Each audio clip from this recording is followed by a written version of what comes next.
Ladies and gentlemen, welcome to the Tradesman Experience. This is the podcast built by tradesmen for tradesmen, where we discuss business, culture, leadership, and the mindset it takes to build a business and life you're proud of.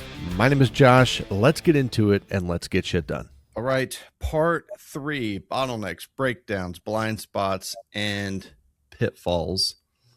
This is the third part of this series. There may be a fourth part. I don't know how fast we're going to get through what's left. We haven't even, we haven't gotten to breakdowns yet.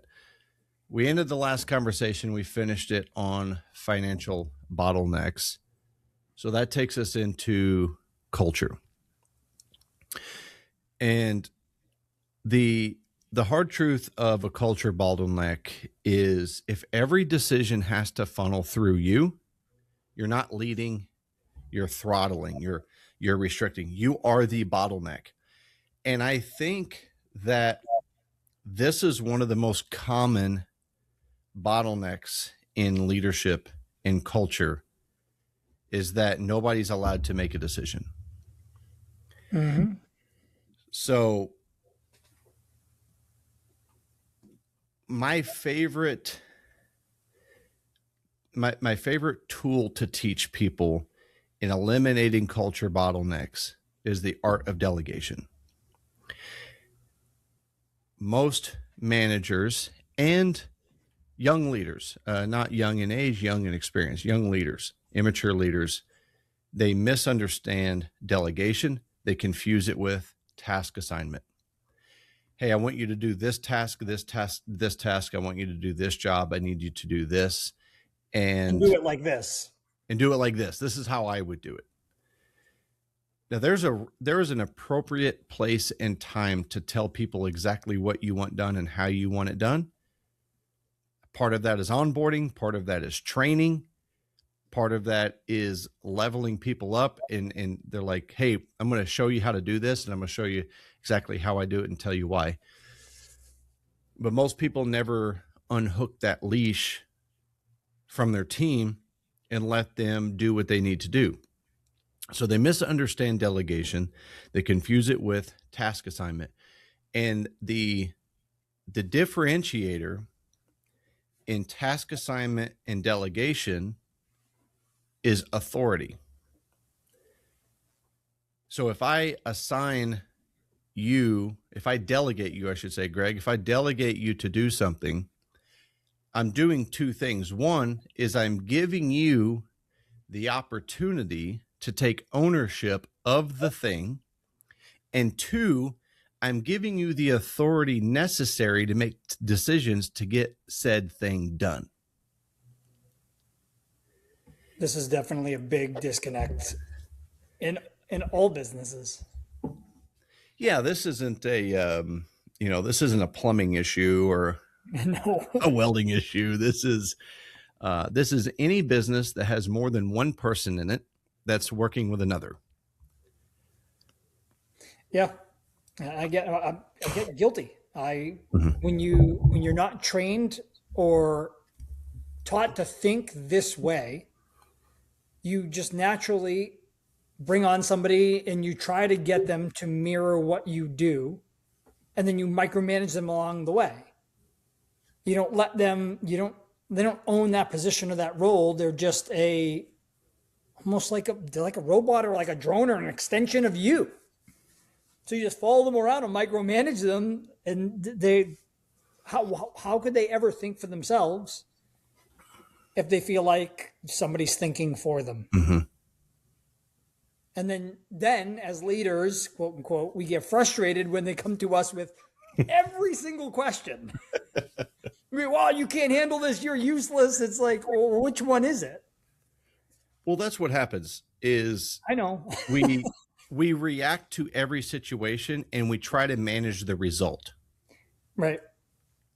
There is no managing the result. The result is what it is.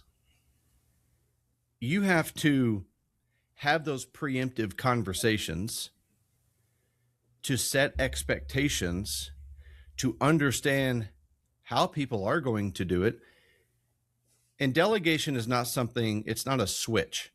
You don't flip it and you say, tomorrow I'm going to start delegating, your company will burn down. Okay.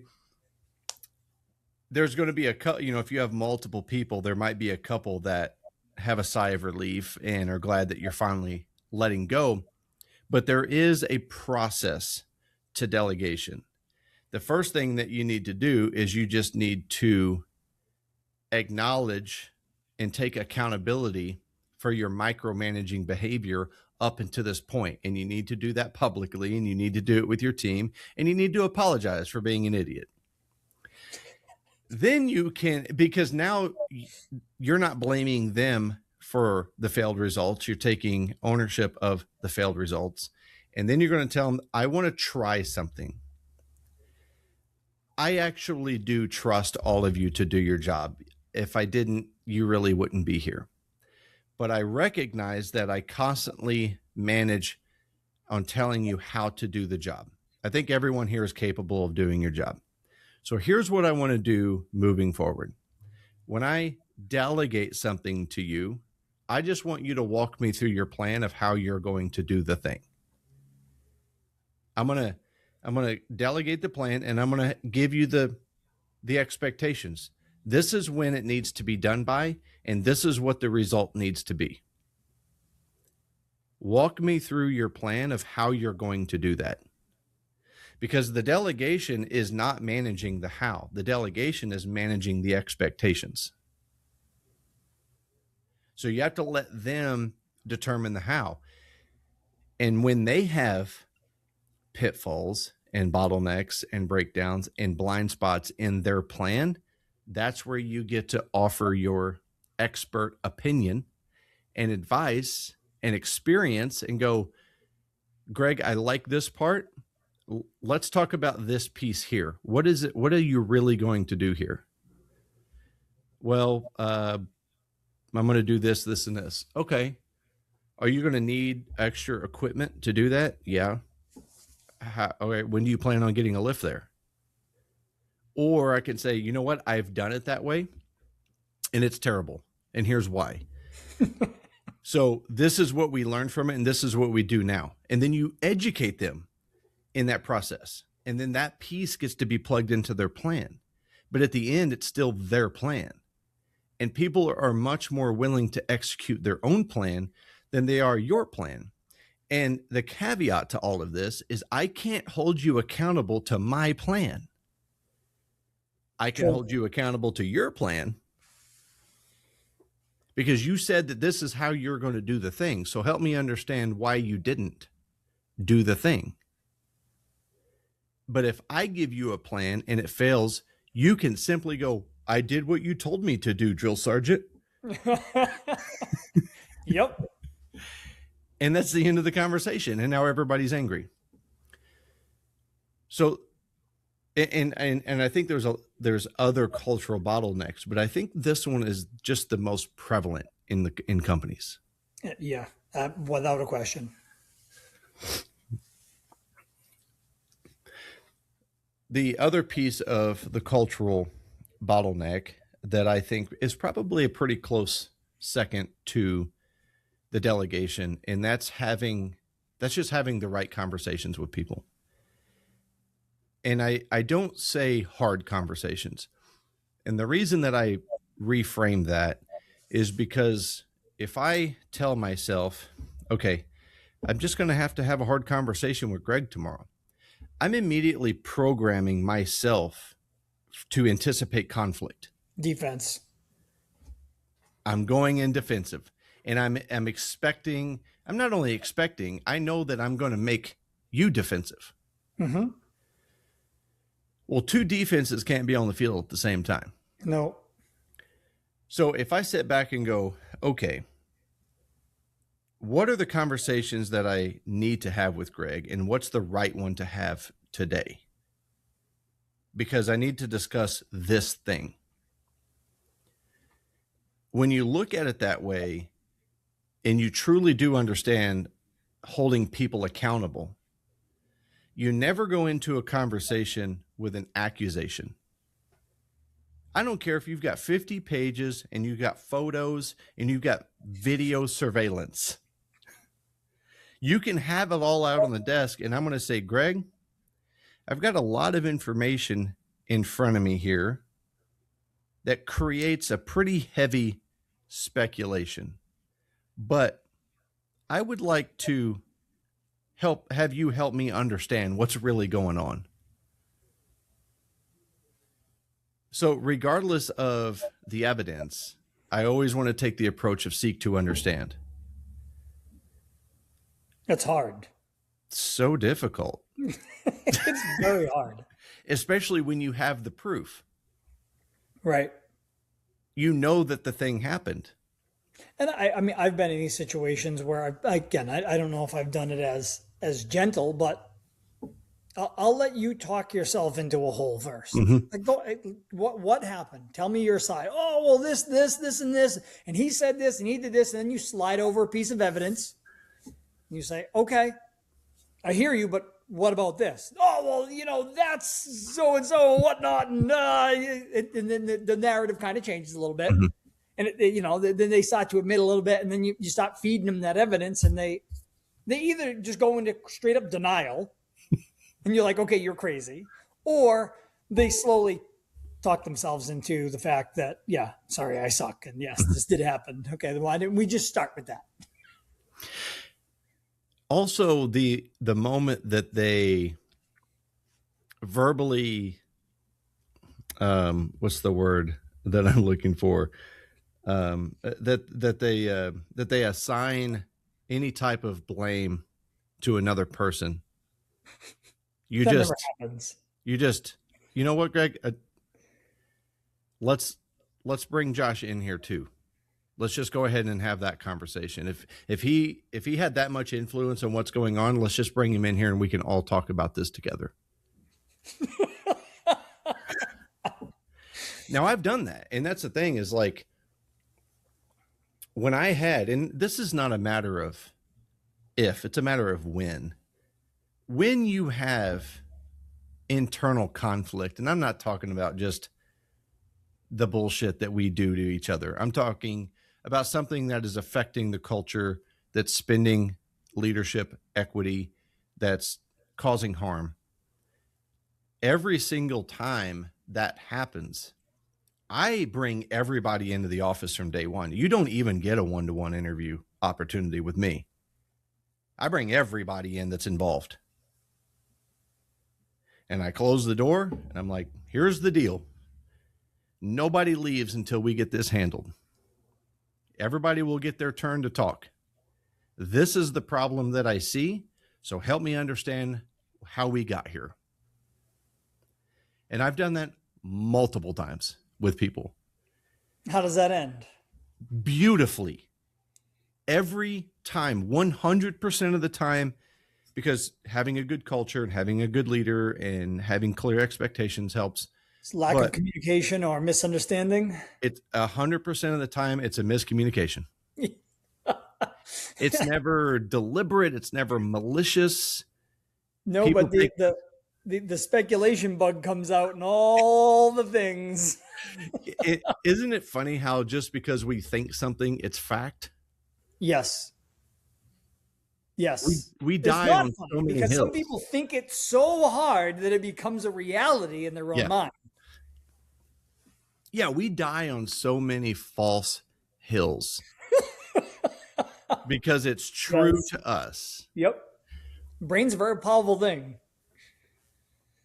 But the amazing thing of every time that I have done that, everybody leaves with a clean slate. There's no animosity. There's apologies, there's handshakes, fist bumps, there's hugs. Everybody gets it. It's like, yeah, I didn't know that's what you meant. That's my bad. And you take it on the chin and you own it and you move on. Mm-hmm. So I've never handled that situation where it turned out worse for the company. It always turned out for the better, and it made everyone stronger. And it made everyone understand that there wasn't malicious intent, that Greg isn't talking shit behind my back and being negative, that he isn't trying to make me look bad. He isn't trying to do the things. It's like, oh, we are working with each other. We are protecting each other. You're not trying to stab me in the back. I understand that now. And I used to make the joke because, again, I wasn't as calm and resolute all my life. And when I would get hot, I would get hot. And there were several times I remember Mama D standing toe to toe with me because she wasn't going to let me chew up one of her boys for something that they did. Good for her. 100%. I mean, you think about the quality of the relationship that you have to have with a person.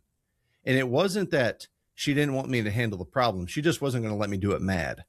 Yep. So that's a good woman right there. Oh, that's why she's, a legend on this podcast. But that also goes back to culture. If you don't have that, the bottleneck that you're going to create in your culture with speculation and animosity and drama and gossip, it's disgusting. I don't have a lot of tolerance for that kind of stuff. I'll let you guys bicker it out and go through your low-level bullshit and talk things through. I have no problem with that. Don't ever come to my house and be like, Greg's being mean to me. What? You want me to go out there and tell Greg to stop being mean to you? Do you think that's going to make this situation better or worse? Take the abuse. Just, yes. It's way easier. And by the way, I don't want to be the policing parent. That's just like having your mom call. It is. Like, can you have the guys be nicer to my son? Doomed. Dude. If you don't think the boss is coming blowing out of the office to be like, guess who just called? you might as well hang yourself. Yeah.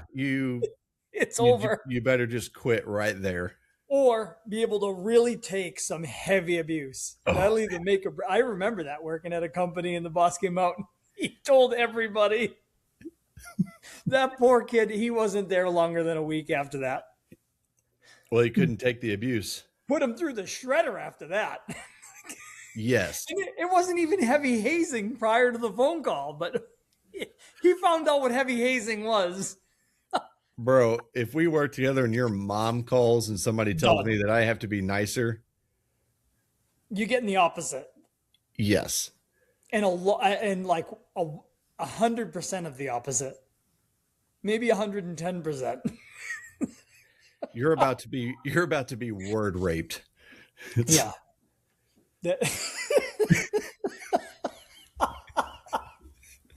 Anyways, true though. So you again, there's something else that about culture, and I know we're talking about culture in each of these aspects, but good or bad, your company has a culture. Mm-hmm. The culture may be that of lying and malicious intent and stealing from the company, stealing from the customer, griping, complaining, gossip, negativity, fighting. That might be your culture. Culture doesn't mean positivity. It just means it defines the collective behavior of a group or organization. That's it. That's all your culture is. What is everybody working towards? Well, if it's the end of the edge of the cliff, then that's your culture. If it's growing and leveling up and becoming better people and developing the company through themselves and serving the client, that's a culture as well. And there is some that just fall in the middle that don't do anything outstanding, good or bad. There's nothing terrific or terrible. They just exist in the gray. They get up every day. They do the same thing the same way they've always done it. They take care of the same kind of customers they've always taken care of. and they just exist. That's a culture. So you need to really understand what the culture is, and before you start pulling back any bottlenecks or blind spots or pitfalls, you may just need to start just correcting the behavior of the culture, and these will come after the fact. Now, operationally, some of the common bottlenecks, and you brought this up in the last one, or when we were talking about financials, but you're talking about invoicing backlog. Well, an operational bottleneck is invoicing backlog. It's estimating backlog. It's schedule chaos. And I'll hold off on my favorite operational gap, which again I know we've talked about in not Blindspots, but maybe Pitfall. I think it was in Pitfalls. But think of bottlenecks as lane closures on an interstate. It's fine when you've got a couple cars going through. You can shut down a lane. You can shut down 2 lanes. Mm-hmm. But the more inbound, outbound information, workflow, people that you have, the more that traffic starts to back up with those bottlenecks. You've got to figure out how to open up those other lanes. And That's typically, good analogy. It's a system problem or a personnel problem. You need better systems or better people. Maybe more people, but I think typically it's better people. But the scheduling chaos, I think this is a good example, because I think this is something that we do very well with scheduling, is capturing the client. When somebody calls, and I think this is a pretty fair assumption for all blue collar businesses, we're problem solvers. Mm-hmm. Regardless of what we do as a specialty, we're all solutions companies. And what that means is every time our phone rings, somebody has a problem. That's true. The common mistake is we attack the problem. We focus on the problem. We don't focus on the client. We don't focus on the solution.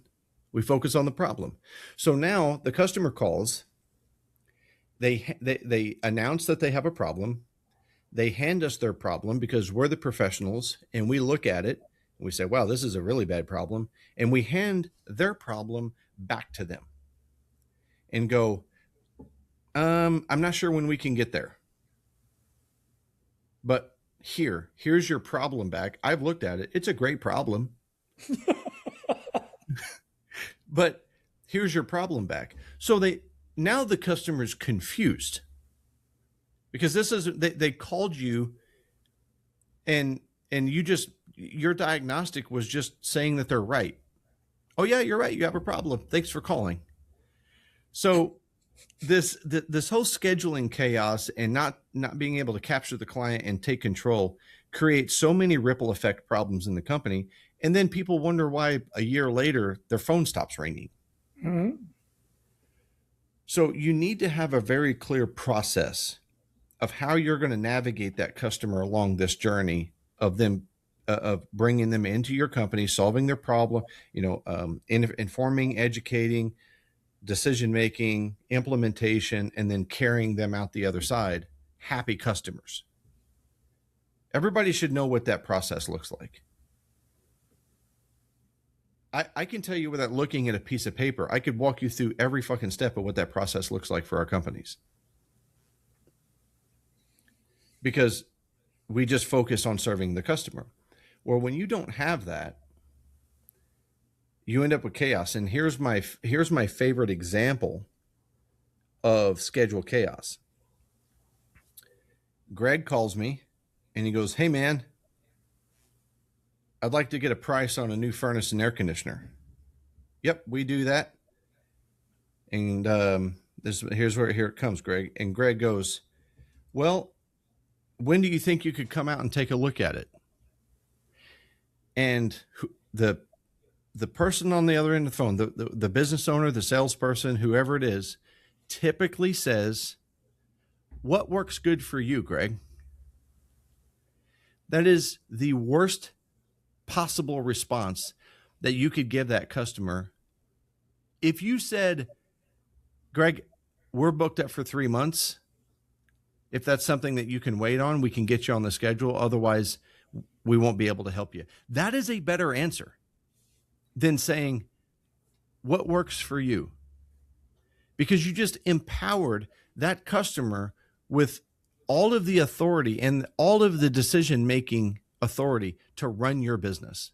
So no matter what you have on the schedule, what promises you've made, what commitments you have, what you're doing that is important, you just told that customer that you will pump the brakes on everything.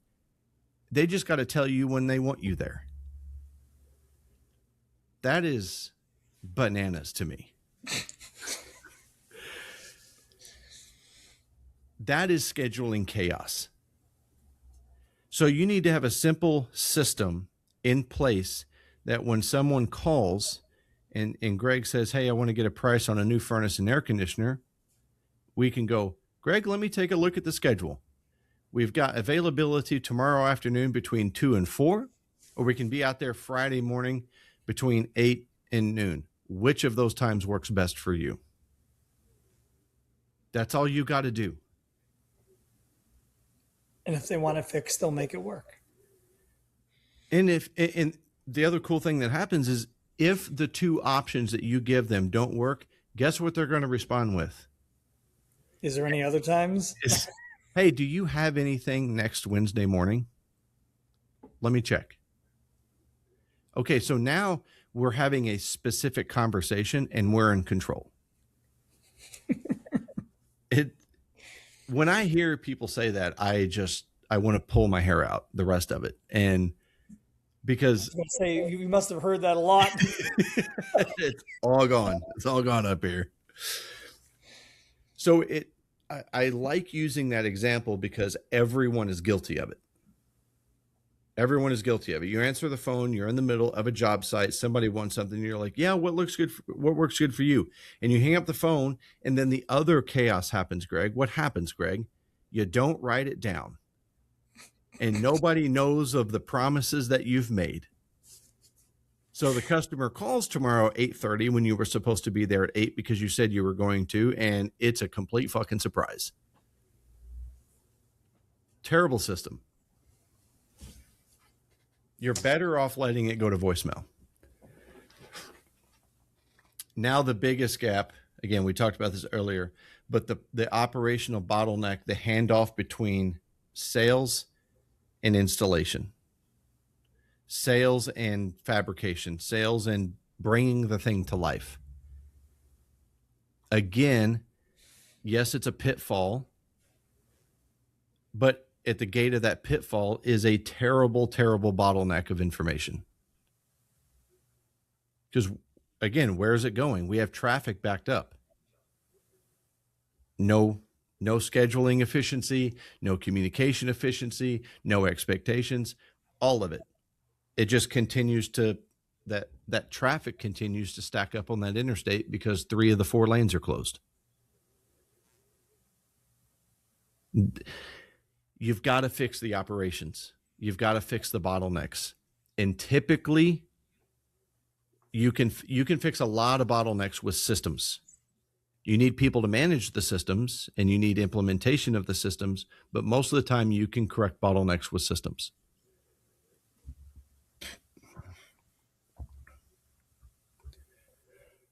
Let's get into breakdowns. We might actually get through this today. For the audience sake. For the audience sake. 4-part series would be a lot. All right, let's jump into financial breakdowns. Well, considering this was gonna be a 2-part series, and we turned it into a 3. 3. That's pretty good. We didn't skimp on the information. That's for sure. No. I think it was well warranted. Financial breakdowns begin months before they appear. Let's talk about the good one. Rapid growth causing cash starvation. That's a very prevalent breakdown. yes, it very for the trades. It always has been. I mean, everybody's, I'm sure, heard a story of a company that just exploded overnight and then they went out of business. Happens all the time, and usually the faster the tree grows, the harder and faster it falls. Mm-hmm. It just takes time. Everybody's in a hurry and they think more work, more people equals more profit. And sometimes it's true. If you have good systems and implementation and people and processes and all the things, sure. But if you don't, which most don't, because we've never trained all of this stuff, then you end up there. You start growing and you bring on more work and you hire more people, and that's all fine until you have to start paying for those things before you start receiving the money, because you probably don't have a process on how you're going to receive that money or forecast how you're going to receive that money. So people just think it's time to grow. And most of the time it lands on a supplier. They're the bank. Everybody uses that as leverage. And it's a very big red flag, and they're smart enough to see it. But at least most are, from my experience. But to not get there, it takes planning. It takes understanding where you are financially and where you're trying to get to. And you got to understand that, because what you do today, you don't see the result of it or the impact of it for somewhere 30 to 90 days. I mean, you hire somebody today, you start paying them today. If it's a job you don't get paid for 30 days, well, you got to float that person's payroll for 30 days. And if you hire two guys, well, then it's double that. Mm-hmm. And if you're not bringing in the cash, which, I mean, you might be, but it might be enough just to cover the payroll and you're not paying the suppliers. So then the suppliers start crying and complaining and they cut you off, and then you pay that, and then you go back to payroll, and then it's a constant game of robbing Peter to pay Paul, and it's stressful and completely unnecessary with a little bit of planning. It's not super complex. It's not that hard to do. Well, I think with rapid growth, intermediate growth is just as dangerous, meaning you have spikes and then really long plateaus. Oh, we sold a bunch of jobs and now we're doing the work. And then you get to the end of that plateau and it goes back down, because while you were doing the work, you weren't selling any more work. You weren't planning for the future work. So you're like, oh crap, everybody's scrambling. And now we've got people on payroll that are not producing revenue. So we're scrambling. We're taking jobs that we really don't want, but we need the cash flow. So we take those jobs and we put them in front of people, and they're like, oh, we hate doing these. So you start eroding morale, and you spike up a little bit. You're like, okay, we got some deposits. We got some jobs done. It's been 60 days. We got paid for some of those. Whew. Stress is gone. Surprise. Ta-da, right? Because at the end of that little flat spot is another drop. And this is, I think, typical life cycle of small business. This is a typical life cycle. The other piece is, not only do you not continue to bid and feed the machine, but you're so busy doing whatever it is that made you grow that you forgot about everybody that helped you get there. So then when you go to lean on the people and you're like, oh, hey, I'm not busy anymore. And they're like, that's cool, but we're clearly not important to you. We found somebody else. Mm-hmm. So that always goes back to, again, not to say that everybody that helped you get started actually helped you get started, because those are the people that are usually on the cheaper side because you were on the cheaper side when you get started. And that's the conversation of, oh, when did you get so expensive? Well, when I figured out what it actually cost me to run a business, not just pretend to do this on the side for you. So thank you, Aunt Cindy, for giving me the $50 to get started. But no, I don't have the time for you, because that job is now worth $500 and you want me to do it for $50. But for the ones who truly were loyal to you and you swept to the side, that's dangerous. And it's easy to do, and Very, it's a tough thing to recover from. very tough. That's the relationship. I mean, that's half of business is the relationships. So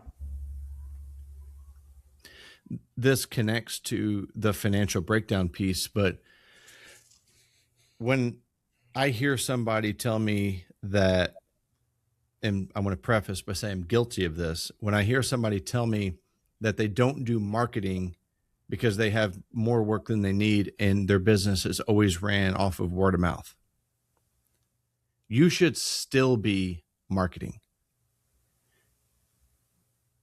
Because some brand awareness. the other thing that I've seen is when that word of mouth, when that pond dries up and then you start marketing, Too late. people don't know you.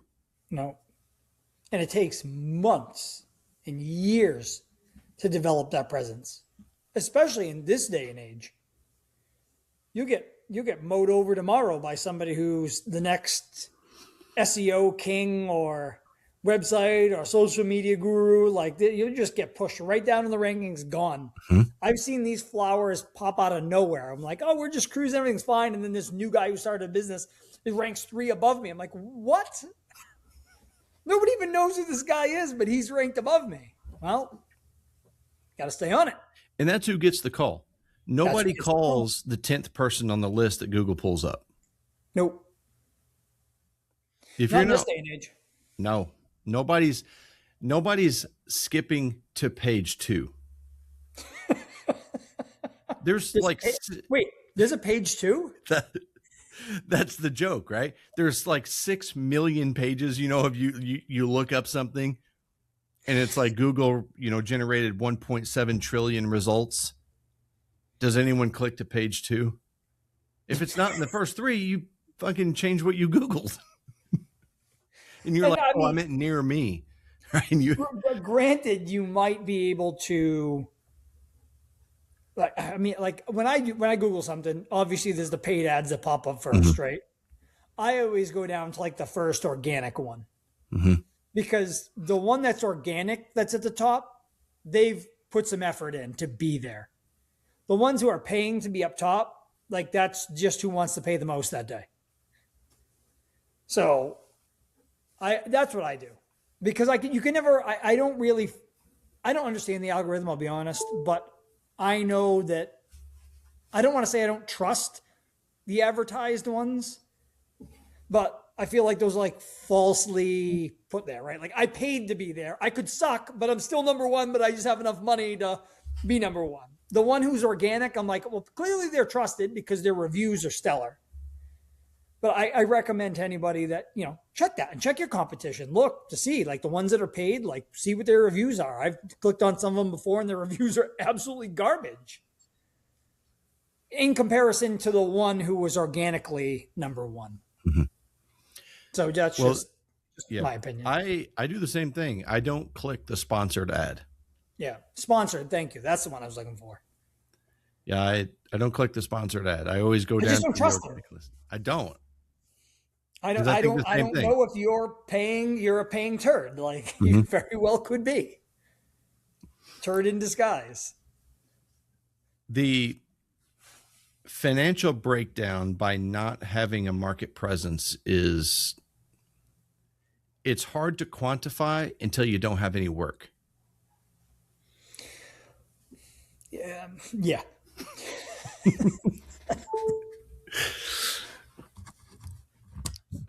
So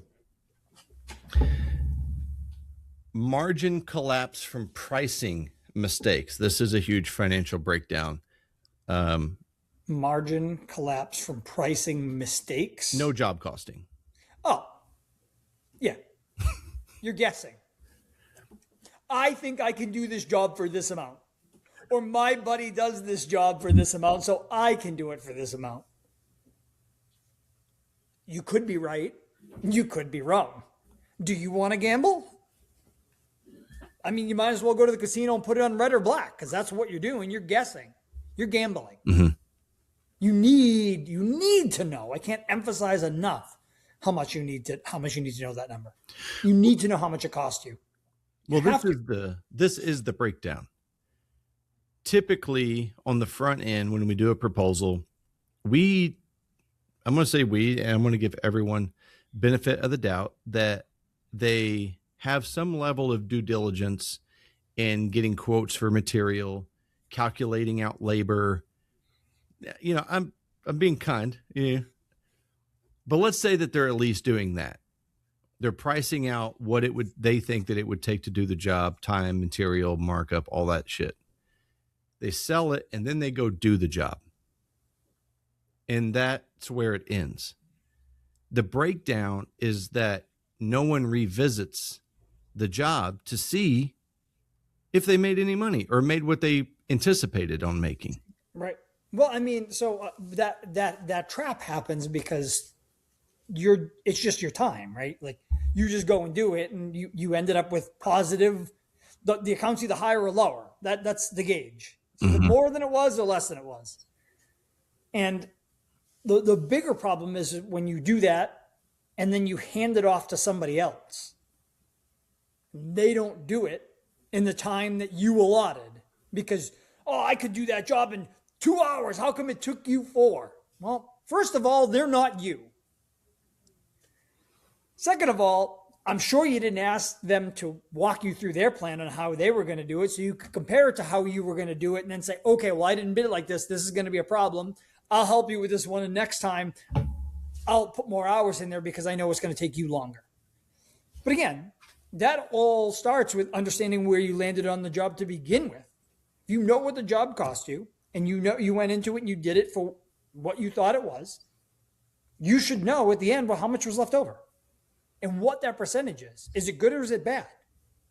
If it's 5%, why do you continue to do those jobs? Or adjust your price. And if you adjust your price to the point where it is a healthy margin, 20 or more percent, and you can't win the jobs, well, you don't do the work. You don't have a business. So unless you want to stress yourself out for that little tiny amount, like, what are you doing? You're guessing, you're gambling. You're hoping that, I feel like I made money on that one. I think I made money. I mean, the materials were only $500 and I charged $2,000. So yeah, I made money. Well, how many hours did it take you to do it? Well, it doesn't matter. It's only my time. Well, okay, sure, fine. You don't want to value your time? Perfectly fine by me. Don't value your time. When you hire an employee and you put them in that position, do you value their time? You don't have to value their time. There is a value to their time because you're paying them an hourly rate. So by default, there is value to their time. And not just what you're paying them hourly, plus their overhead and everything it costs you to operate that human being, times the amount of hours it took them. That's it. And you have to know that even for you, I don't care if you don't value your time. This is my biggest peeve. You have to understand that you got to value, your time has to have a value when you're job costing. You have to know that it took you 10 hours. And realistically, I'm probably going to do this twice as fast as somebody else. So this is really a 20-hour job. Could I do that? Do I continue to do this at 10 hours and shortchange myself because that's what you're doing? Or could I still put somebody in this position, charge 20 hours, and still make the same money? But the reality is if you put a value on your time, you've heard me say this 1,000 times, Josh, if you can do it twice as fast as the next guy that you're going to hire to do the job, well, then your rate should be twice as much as that guy's rate. So you end up with the same number. That's right. If it takes you 10 hours and you can make money, but you put somebody in there at 20 and you can't make money, well, then you're not making money to begin with. You think you are, but you're not. Because there's no way you can sustain that forever. It'll chew you up and spit you out. You'll get sour. You'll get tired. Sure, you can do it for 10 years, maybe 20. But you'll start to slow down. You'll start to get crotchety. Because you might be content with where you are, but you'll never feel like you're growing or getting ahead. Well, and this isn't the case for everybody. It's not. But that's a good example of being a financial bottleneck in the company. Without a question.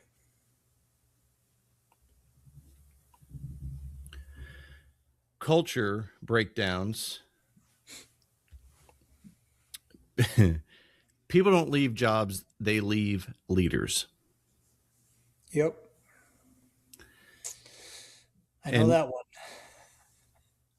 I mean, I think back over my career, and there was only one of two reasons that I would leave a job. That's not always true, right? It's not. There's No. certain people that just like, hey, listen, I love work. I've had guys in my office in tears because they're leaving, but they're like, I don't love what I do here. I want to go do this. Mm-hmm. I'm like, okay, like there's nothing I can say or do. Like you don't like doing electrical work and the type that we do here. I'm not going to reinvent the whole company around what you want to do. So yeah, it's probably best that you go work for somebody that does that. Well, to add more clarity to that, if you have somebody in your company that does a job, and that job is ditch digging, and they leave your company and go work for another company in your area, ditch digging, they didn't quit the job. That is not, they did not quit the job. They're still doing the same job just for somebody else. That's right. They left the culture, they left the leader, and right. Everybody thinks that, well, they'll leave for more money. I'm sorry. If somebody's going to leave you for $1 an hour, they still left the leader. Right. And you need to get your shit together and figure out how to compensate people more for what they do so your competitors stop stealing from you. Maybe by getting better jobs, understanding job costing, and making more money. I think this all connects, Greg. Kind of, sort of, yeah. It is a big circle. This was I thought this was an interesting point in breakdowns. When burnout spreads, especially if it's from the top. It's contagious. And I think burnout follows performance punishment. We discussed performance punishment in the last conversation. Yep. Performance excellence leads to performance punishment, and performance punishment leads to burnout, and burnout leads to exit stage left. Yep. But when the leader, the person in the company that has the highest level of influence, that is the leader, doesn't mean it's the owner. When that individual starts to get burnout and starts to complain, it does what you said. It's intoxicating to everyone else. I always preface when I use examples like this, I've never been in the military. I'm not ex-military. So my examples are education based only, but the military calls it battlefield fatigue. Somebody that's been on the front lines for too long. Got it. Doing the thing. It's like sometimes you need to pull them back. I think we do that.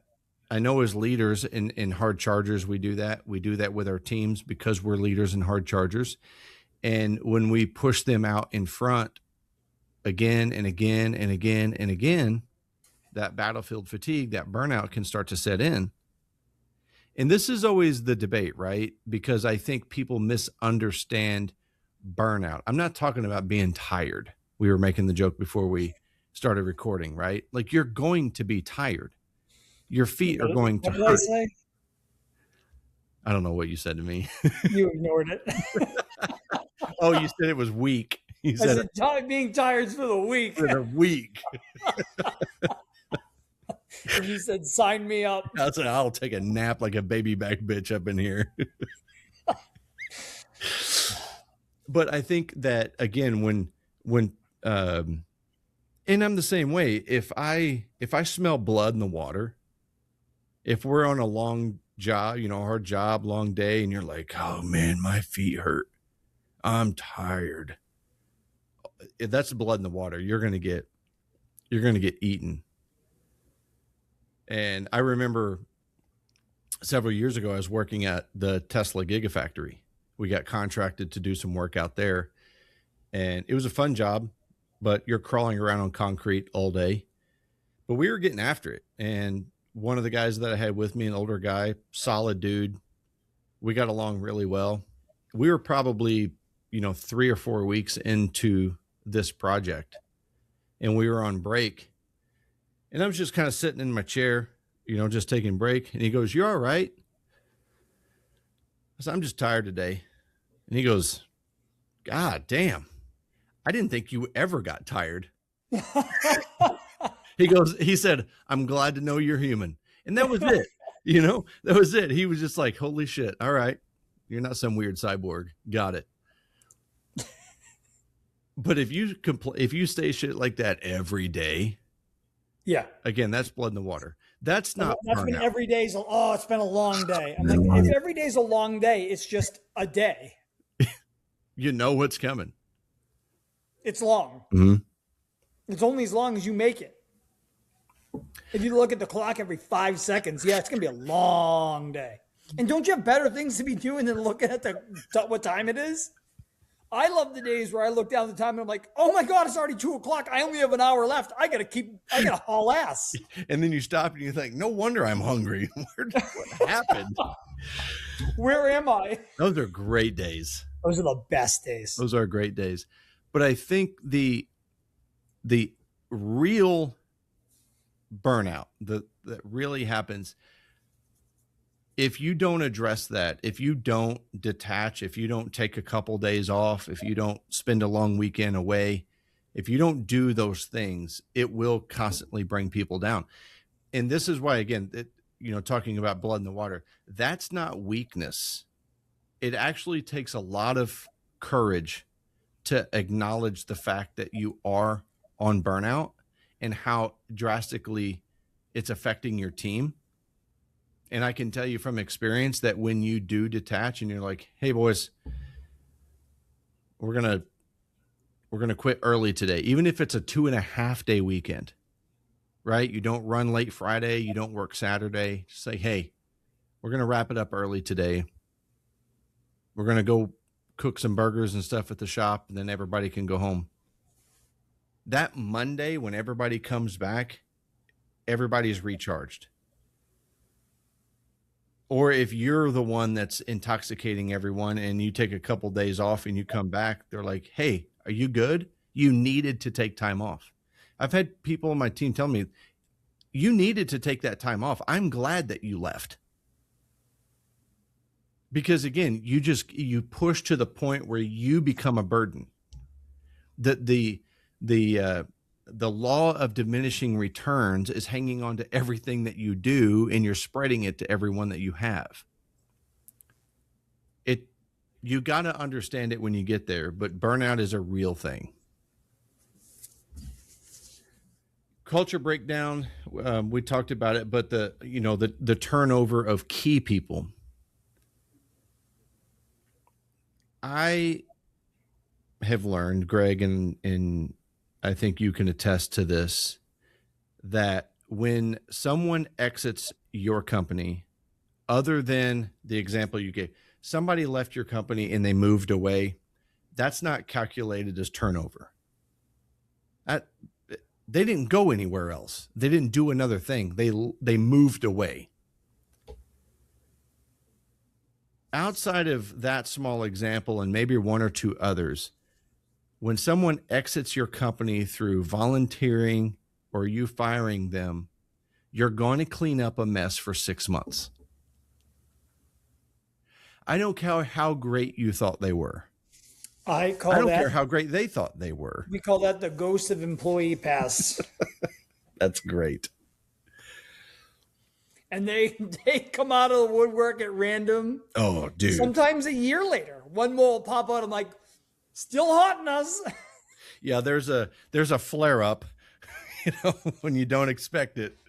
Well, it usually comes in a wave shortly. If you have to terminate somebody, it is usually a wave. And if somebody that's quit, you're gonna feel something there too, because that last bit of the burnout from the dying star, that last flame, they just don't give a shit. and everything gets missed, and then you get to pick it all up. Mm-hmm.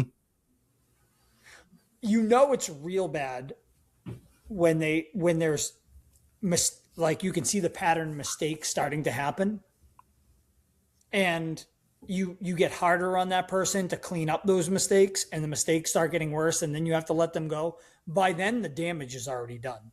Like That's right. They've already made a mess. That's the breakdown. Is You when don't even know what all the mess is yet. And it comes to light. Yeah, it's the ghost of employee past for sure. Does it ever? But the breakdown there is that you don't terminate people when you know you should. Correct. And you hang on to them. That's the breakdown. It's toxic on so many levels.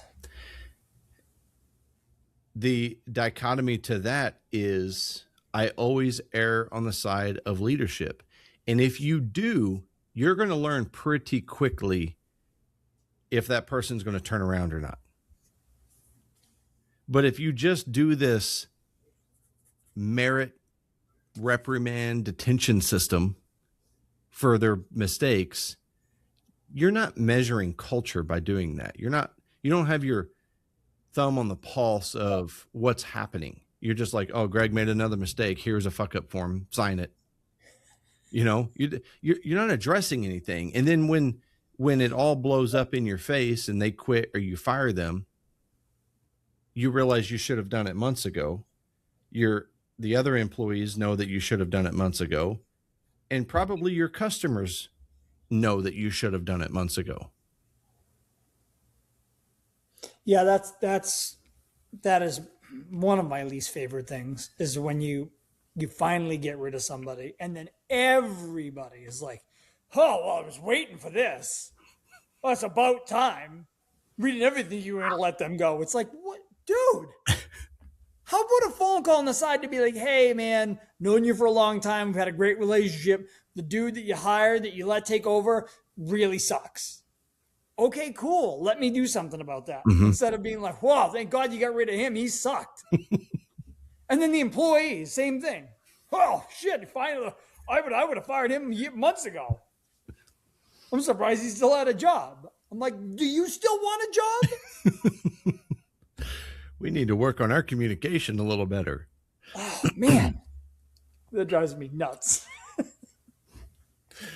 Yeah, it's an unfortunate thing, but again, you just know that you're going to have a mess to clean up for some time. Yeah. So let's talk about operations, operational breakdowns, missed deadlines, callbacks, quality drops as volume rises. That's a big operational breakdown right there. And then customer experiences and consistency. So the quality drops as the volume rises. Why is this a huge breakdown? Because you don't scale the rest of the company with the growth. You don't scale the systems. You don't scale the people. You don't scale the tooling. You don't scale anything else. You're trying to do the same thing. You're trying to do a 10-person job with the same 3 things that you started with. Well, and like we talked about when you talked about the rapid growth, you start to hire people and they're not trained properly, right? They're just a body that can do that task. You let them go do that task and then they don't do it to your liking. And you're like, well, what do you mean? How come you're doing it like that? Well, it's like subcontracting. You just handed it off to somebody else and you're like, yeah, go do this piece and make me money. Doesn't work. Mm-mm. And then they start leading the people you put on the job with them and manipulating them and brainwashing them or whatever, leading them in their fashion. So then when you come in and that leader starts challenging your systems, now they got a whole army behind them of, yeah, we don't like the way you run this, Greg. Like, you all turned on me. This is a coup. It happens. It does happen. Yeah, it 100% happens. You just hired a body to go do something. So the question to this is, how do you manage quality expectations as the company grows, as volume rises. This is directly connected to bottleneck. You cannot be the only one managing that system. Quality is something in your company that everyone should have equal authority to police. Which means if I see something that you're doing that doesn't meet the company standard, I am empowered and responsible to tell you. Are you going to leave that like that? Hey, the last time that happened, we had to redo it. What are we doing here? Everybody in the company, this is the one piece that I can say with confidence that everyone should have the equal power on. Policing quality. If you understand, accept, respect, and protect the quality and standard of this company, I now dub thee with all the power to make sure that everyone is doing it to that standard. Because if you're in control, of quality assurance, again, you're managing the result. You're not no one's paying attention to the process. So that's how you fix that breakdown. Give everyone a quality assurance badge.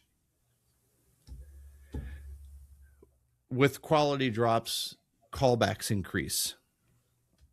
Now, callbacks is something that I think most people don't understand how much a callback costs. Anything with re costs money. Anything with what? Re. That starts Rework. with re. With rework. Redo, rework. Mm-hmm. So a callback or rework costs you, it's a 3x. It's at least a 3x, but it's a 3x multiplier because you had the hour that you spent doing it wrong the first time. You had the hour that you spent redoing it the second time, which took up the third hour that you should have been doing something else. So now you have to 3x your productivity just to break even. So if you have 10 hours of rework, you have to have 30 hours of perfect, productive profitability to break even. Right. A one day job could cost a week of profitable jobs. Mm-hmm. This is something that I still have a hard time explaining and getting people to understand. Is they're just like, oh well, I only missed that job by 200 over there, but I made 1,000 over here. Like, you're not getting it. You're not mm-hmm. seeing the impact of what you think is a minor loss.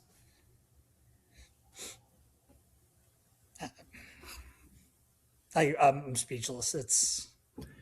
And it's a hard concept to wrap your head around. It is, yes.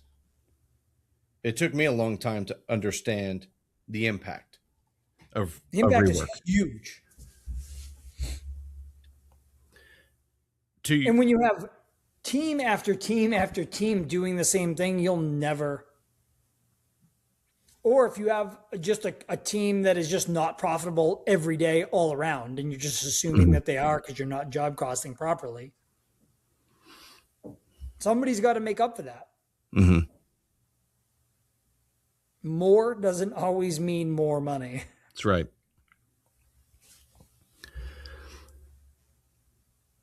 Most money I ever lost was with the most amount of people.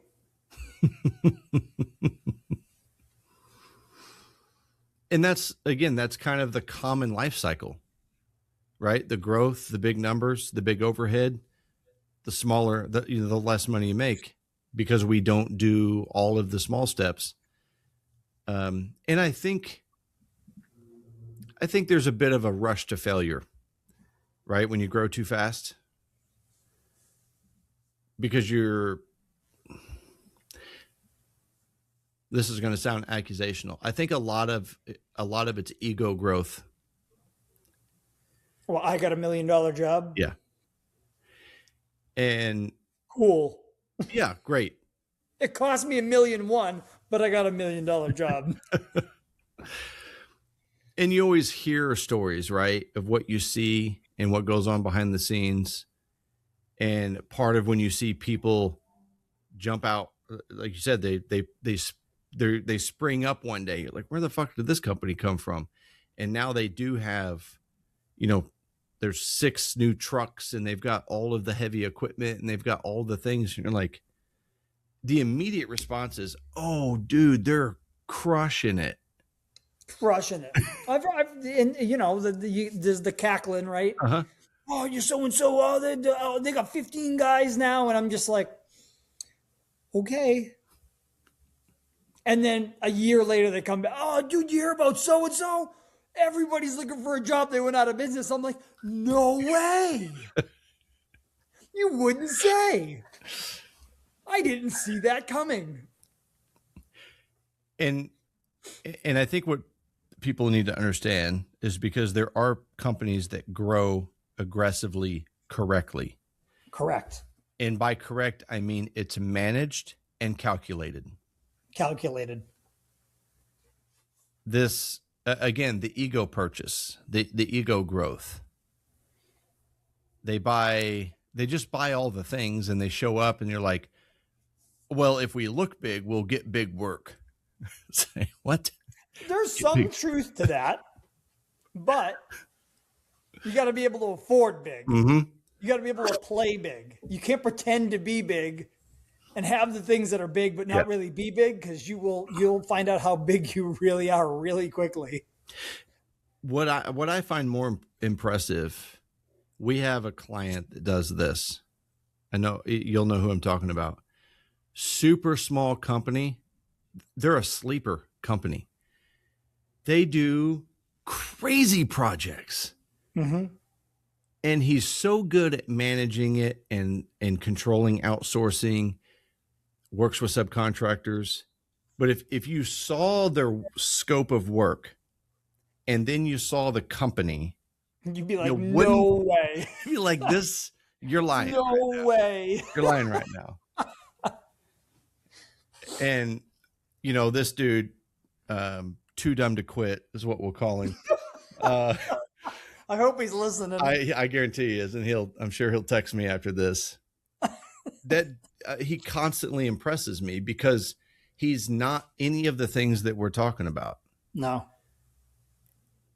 He's an anomaly. He's an anomaly. Yeah. Yeah. Don't. Most people can't do what he does. It just works somehow. It does. Literally, most people can't do what he does. And he comes out on the other side of it, bloodied and battered and profitable.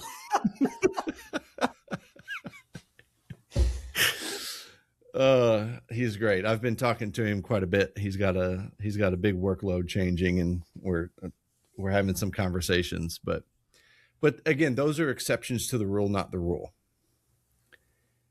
And when you're not calculated, and here's the other thing about calculation. Okay, calculation gives you permission to grow. We have another client who is very calculated, who has massive growth. They set projections. They're like, this is what we're going to do in 6 months. And they do it in 3 weeks. And I'm like, why do we even set projections with you guys? Like, you guys just blow past the marker constantly. Hey, if you set the bar low, then it's easy to cruise past it. It makes you feel amazing.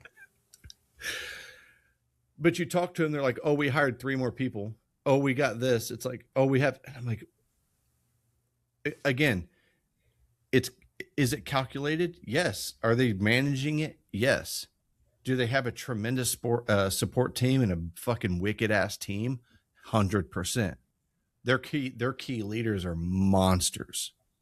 Absolute monsters.